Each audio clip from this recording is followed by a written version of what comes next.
Arda Güler may leave Real Madrid this summer. His situation is getting worse.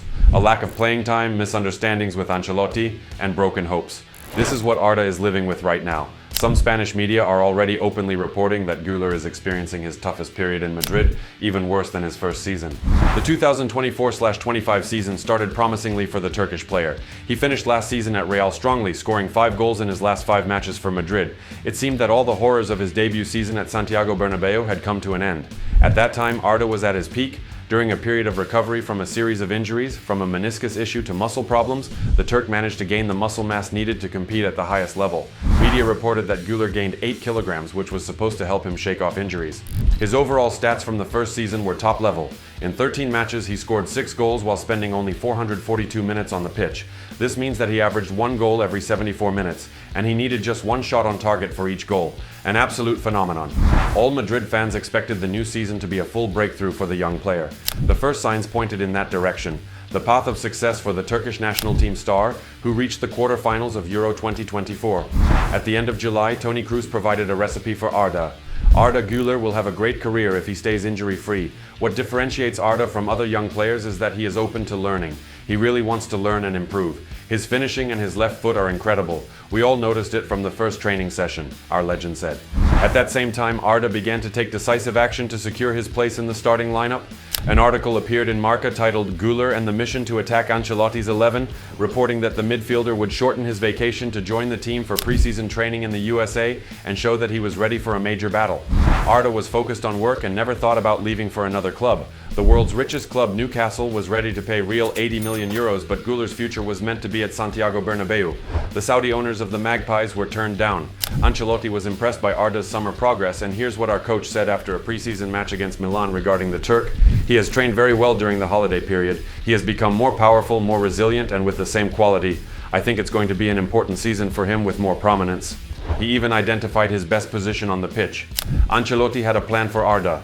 The best position for Arda Güler is number 10 or a little bit center-right. It's not good for him to play on the left because he is left-footed, and on the right he can have more opportunity to shoot. These were quotes from an A's article titled "Güler Surprises Ancelotti." Notably, Carlo mentioned that he sees the 20-year-old player potentially playing in a midfield trio in a 4-3-3 formation. It's worth mentioning that when Real bought this gem from Fenerbahce, Güler was said to be coming in as Luka Modric's replacement. Presumably, Ancelotti had this in mind when he spoke about a spot among 3 midfielders. The preseason indicated that Real Madrid, represented by Florentino Perez and Carlo Ancelotti, were counting on the player and prepared a special role for him in the new season. The plan involved increasing his playing time and giving him a new position on the pitch. At the start of the season, the coach most often used Arda as an attacking midfielder. Essentially, he was filling in for Jude Bellingham, who missed part of September due to a muscle injury. Over time, Ancelotti abandoned this experiment, returning Güler to the right winger position. Currently, the stats show Arda played 8 matches as a central attacking midfielder with 0 goal contributions and 15 matches as a right winger with 3 goals and 5 assists. When you see these numbers, you understand why Ancelotti ultimately moved the Turk back to the position where he shone at Fenerbahce. At the beginning of September 2024, Marca published another article stating that the player's entourage expected more from Ancelotti. This article came out after a match against Betis, where Arda sat on the bench for the entire game. The pressure worked, and in the following matches against Sociedad and Espanyol, the Turk started twice in a row. But then there was another setback. He's going to have a more important role, that's true. It's much more complicated for him to be an undisputed starter here because I don't see any undisputed starters at all in this squad, Ancelotti said at that time. Match against Alaves, 10 minutes. Match against Atletico, bench. Match against Celta, bench. Match against Barcelona, bench. Some playing time was given in matches against Villarreal, Lille, and Borussia Dortmund. Against the Bees, Arda came on for just 1 minute. Perhaps that's when Arda's faith in himself and boundless motivation began to crumble. Madrid is a place of fierce competition. There is a brutal battle for 3 midfield spots involving Tchouaméni, Camavinga, Ceballos, Valverde, Modric, Bellingham, and even Brahim. It's difficult to talk about a place in attack since there's a superstar trio, Rodrigo, Mbappe, Vinicius, but this is where there are the most chances to get playing time, as there are issues with wingers at Real. Thus, both Arda Güler and Brahim Diaz are expected to lighten the load for the club's main stars. There are no problems between me and Carlo Ancelotti at all. I'm getting more minutes this year. Of course, I want to play every game, but that's normal. Everything is fine. No problems, Arda said in October. President Florentino Perez did not like the situation surrounding Arda and Endrick, 2 young stars in whom the club management saw great potential and an enhancement to the first team. That's why Perez asked Ancelotti for explanations regarding the limited playing time for both players.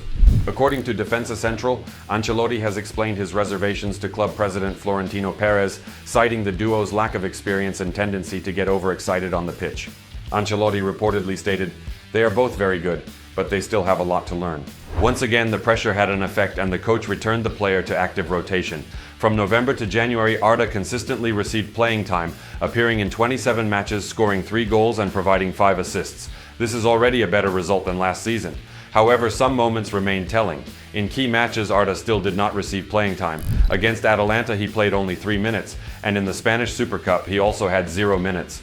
There were some blowing-ups in performances. In particular, GULER'S scored against Girona and netted a brace against Minera in the Copa del Rey, and in the round of 16 match against Celta, he had a double assist, plus he had another double in the December match against Rayo Vallecano.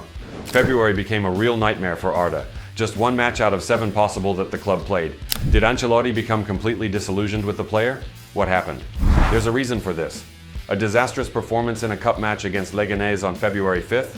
Video analysis of the game revealed his weak points: poor decision-making in attack, anarchic actions with the ball, incorrect pressing, and tactical errors. In short, he did nothing he was supposed to do, although due to personnel losses he was expected to shine. This caused dissatisfaction for Carlo Ancelotti and his staff. Besides the mistakes, there was noticeable passivity in his actions. There's another visible reason why Ancelotti trusts the top prospect little. Besides the intense competition for a starting spot, the answer can be found in training sessions at the Valdebebas base. As the locker room reports, Ancelotti is not fully satisfied with Güler's defensive work during training. His attacking skills are beyond doubt, but they require him to be more intense in defensive drills. The Italian places significantly more value on defensive actions than attacking ones and always emphasizes this. It's clear that a decisive moment in this season is approaching for Arda. Either he seizes his chance in one of the upcoming matches, or it will be a season of heavy disappointments for both the fans, who fear a repeat of the Odegaard case, and for the player himself, who was determined to break down the door and announce himself in a loud way. On a calm and generally happy day for Real, one question changed Ancelotti's expression during the press conference after the victory over Girona with a score of 2-0. It was about Arda Güler and his sudden disappearance from the coach's plans lately, especially when Real is showcasing its full attacking might. The Italian's response was brief, even too brief. He is fine, ready to play. It sounded just like his answer to the question about Endrick when he responded only, "Work." When Ancelotti wants, he can be very talkative, and when he doesn't, particularly restrained. And his response about Güler indicates a change of perspective on the Turk, which the numbers also confirm, writes as journalist Manu de Juan. If a Turkish miracle doesn't happen like it did at the end of last season, Güler's loan will become a likely option. Bayern, Manchester United, Liverpool, Milan, Bayer Leverkusen, and Fenerbahce are all eager to take advantage of the situation. Loan is one option. The second option, an even worse one, could be a sale, as the latest information indicates that Madrid is closely monitoring the progress of Nico Paz in Como, a direct competitor to Arda for position and skill set. The Madrid management is ready to bet on the Argentine, especially since his return will cost the club €9 million. At the same time, Güler's progress has stagnated, Ancelotti is dissatisfied, and it's very likely that Real Madrid will want to take advantage of a sweet offer similar to the one Newcastle made last summer. Florentino Perez always knows when to sell a player at the right time. Madrid fans, like this video if you want Arda to succeed. Share your thoughts on Güler's situation in the comments, and subscribe to our channel. Hala Madrid!